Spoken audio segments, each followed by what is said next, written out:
బడ్జెట్లో వికలాంగుల నిధులు కేటాయించిన బట్టి విక్రమార్క మండి వైఖరి. బడ్జెట్లో వికలాంగుల నిధులు కేటాయించిన బట్టి విక్రమార్క మండి వైఖరి. బడ్జెట్లో వికలాంగుల నిధులు కేటాయించిన బట్టి విక్రమార్క మండి వైఖరి.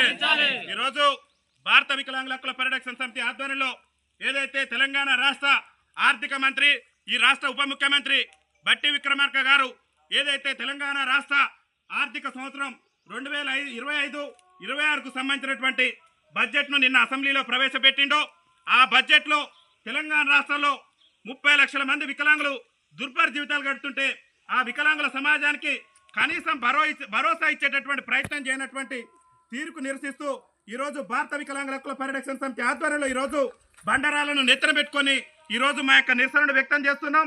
రాష్ట్ర ముఖ్యమంత్రి గారికి చలనం కలగాలి.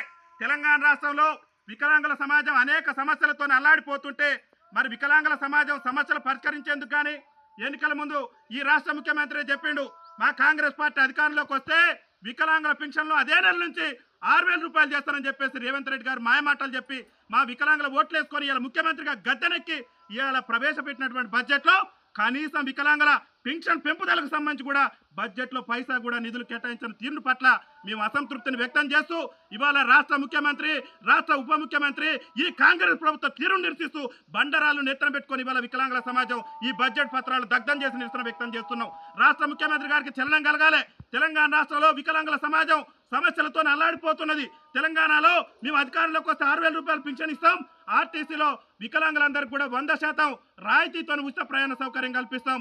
అదేవిధంగా తెలంగాణ రాష్ట్రంలో వికలాంగుల అట్రాసిటీ చట్టాన్ని అమలు చేస్తాం. తెలంగాణ రాష్ట్రంలో వికలాంగుల సంక్షేమ శాఖను మహిళా శిశు సంక్షేమ శాఖ నుంచి వేరు చేసి ప్రత్యేక శాఖగా గుర్తిస్తామని చెప్పినటువంటి రాష్ట్ర ముఖ్యమంత్రి, ఎన్నికల మేనిఫెస్టోలో చెప్పినటువంటి రాష్ట్ర ముఖ్యమంత్రి ఇవాళ మా ఓట్లతో గద్దెనెక్కి ఇవాళ మా ఓట్లతో ముఖ్యమంత్రిగా పదవి అనుభవించుకుంటూ ఇవాళ మా సంక్షేమాన్ని విస్మరించినటువంటి నేపథ్యంలోనే మా వికలాంగుల సమాజం బండరాలను ఎత్తుకొని ఇవాళ నిరసన చెప్తున్నాం. ముఖ్యమంత్రి గారికి కొద్దిగా జ్ఞానోదయం కలగాలి. ఈ బండరాల నిరసన చూసైనా మా బతుకులు మార్చేందుకు, మా జీవితాలు మార్చేందుకు తక్షణమే బడ్జెట్ను సవరించి వికలాంగుల సంక్షేమానికి 3,000 కోట్ల రూపాయల బడ్జెట్ను ప్రవేశపెట్టి వికలాంగుల సంక్షేమానికి రాష్ట్ర ముఖ్యమంత్రి పాటుపడాలని చెప్పేసి భారత వికలాంగుల హక్కుల పరిరక్షణ సమితి రాష్ట్ర కమిటీ పక్షాన మేము డిమాండ్ చేస్తున్నాం. బడ్జెట్లో గనక వికలాంగుల సంక్షేమానికి గనక భరోసా ఇచ్చే విధంగా రాష్ట్ర ప్రభుత్వం బడ్జెట్లు సవరించి నిధులు కనుక కేటాయించకుంటే కాంగ్రెస్ పార్టీకి ఈ రాష్ట్రంలో భవిష్యత్తు లేకుండా చేస్తాం. అనేక హామీలు ఇచ్చి రాష్ట్రంలో వికలాంగుల సమాజానికి అనేక హామీలు ఇచ్చి రాష్ట్రంలో అధికారంలోకి వచ్చిన హస్తం పార్టీ అడుగడుగున వికలాంగుల సమాజం పట్ల వివక్ష ప్రదర్శిస్తుంది. అరే గత ముఖ్యమంత్రి వికలాంగుల క్రీడలకు 70,000 ఇస్తే ఈ రాష్ట్ర ముఖ్యమంత్రి 1,00,000 ఇవ్వాల్సింది పోయి ఈ గత ముఖ్యమంత్రి ఇచ్చిన 70,000 కూడా కేవలం 50,000 కుదించి 20,000 తగ్గించి మా వికలాంగుల సమాజం పట్ల వివక్ష ప్రదర్శించిండు. అదేవిధంగా రాష్ట్ర ప్రభుత్వం తీసుకొచ్చిన MSME పాలసీలో మాకున్న రిజర్వేషన్ ఎత్తేసిండు. అదేవిధంగా ఒక సీనియర్ IAS అధికారి మా వికలాంగుల సమాజాన్ని కించపరిస్తే నేటి వరకు ఆ మీద చర్యలు తీసుకోలేదు. అంటే వికలాంగుల సమాజాన్ని అవమానపరచడమే లక్ష్యంగా పనిచేస్తున్న రేవంత్ రెడ్డి ఖబర్దార్ ఈ వికలాంగుల సమాజం పక్షాన మీ కాంగ్రెస్ పార్టీని కన్మరుగు చేసే విధంగా మా ఉద్యమ కార్యాచరణ ఉంటుంది. బడ్జెట్ను వెంటనే సవరించాలి, వికలాంగుల సంక్షేమానికి ప్రత్యేక బడ్జెట్ను ప్రవేశపెట్టాలని చెప్పేసి డిమాండ్ చేస్తూ మేము నిరసన వ్యక్తం చేస్తున్నాం.